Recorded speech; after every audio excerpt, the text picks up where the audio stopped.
مردمی که از مردم مسلمان بیرون از خاندانهاشان در شهرهای دوردست برای پیدا کردن نفقه خانواده سعی دارند، کوشش دارند.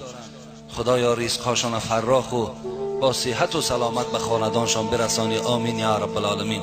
ولی برادرایی که در روسیه کار میکنین یا روسیه میرین، گشته میآیین، من همچه یک برادر شما، همچه یک خیرخواه شما برای شما این قدر گفتنیم که برادر عزیز و گرامی، اگر مبادای خداوند جان شما را در همون سفر گیرد، شما حکم شهید دارین، همچنانی که شهید در راه خدا شما جان به حق تسلیم کردین. به شرطی که اگر شما در همون دولت ها رفته و همون ایمانداری که در همینجا داشتین، همون خداپرستی که در همینجا داشتین، شما همین را در همونجا دوام تین. یکی یکی رفته شما همون زنهای گویم که با قول روسا همون پرستیتوتکه هایی که در کوچه ها هستند، همون فاحشه هایی که در کوچه ها هستند، بعضی هاتان به خاطر که صاحب خانه شوید، بعضی هاتان به خاطر که تسکین شهوت شود، بعضی ها گویم که نمیدانم شاید که وسواس های شیطانی شما در بیشتر غلبه میکند، درو دستی به زنا میزنید، درو همونجا شما ارکگالیک میشوید. بسیاری از جوانای تاجیک میگن، بسیاری تاجیکا را میدانیم که در قطار همون روزهایی که در کوچه ها خواب میکنن، در کوچه ها مینشینن، فرزندای تاجیک هم برابر اونا هستند. برادرای عزیز و گرامی، کوشش کنید که شما برای نفقه میروید، خداوند برای شما رزق ان شاء الله میرساند اگر شما تازه باشین.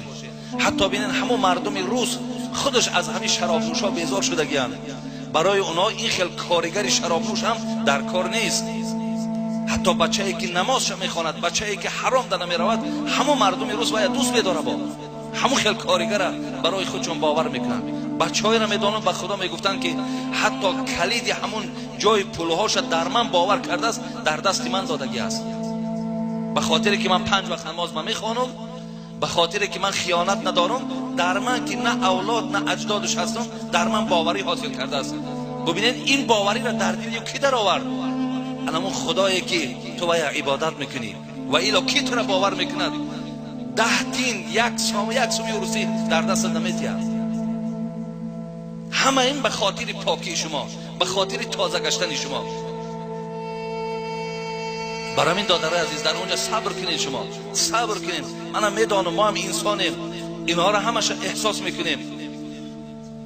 با چشم رسیدن اون زنهای عریانی که در اون دولت ها هستند، اون دیسک کلوب هایی که زنها مثال عریان در اونجا گویم که رقص و بازی میکنن، در کوچه ها با مبلغ های معینی که نرخ نامی کردگیان، ولی شما که اونجا قطعی گذر کردین، چشم شما که رسید، وسواس شیطان شما را بیشتر به سوی خودش جلب میکند.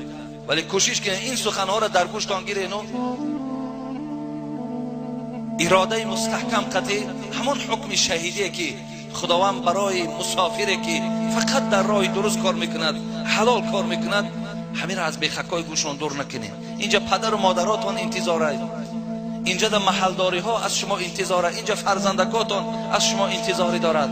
شما رفته در اونجا این مشغولیت ها را که شوین، بعد خدا زده میشوید، بعد دیگه الله که خداوند شما در نظر رحمت ندارد، دیگه آن چیزی که دریاب میکنین دیگه او پولم در دستم باقی نمیمانه.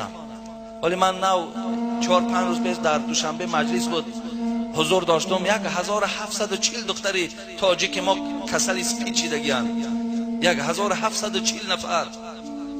ولی بسیارش از همون جمعه آوردن این کسل ها را از مهاجرت.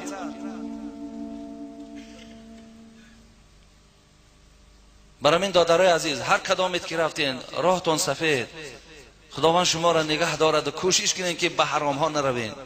پشیمان میشین به خدا قسم.